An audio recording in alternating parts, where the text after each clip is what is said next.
In this video, I'm going to show you how to create a new account inside Moonshot app. If you find this video helpful, please consider to like this video and subscribe to my channel. In saying that, let's just jump straight into the video. Okay, so you've gone ahead and downloaded the Moonshot app for the first time. Now we need to register or create a new account.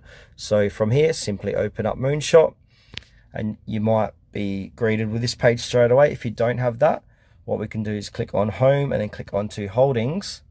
And then on this page, this is where we can register or sign in. So go ahead and click on register or sign in. Put in your email address here.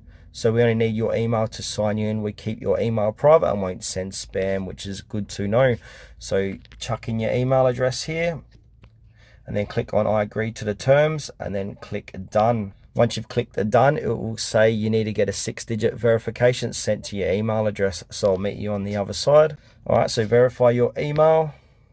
All right, I'm inside my emails. This is my verification code. So I need to put this code here back to here, and then I'll see you on the other side.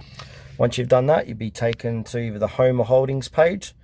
From here, you can have a look at inside your account. You can edit your name and deposit, send and withdraw money.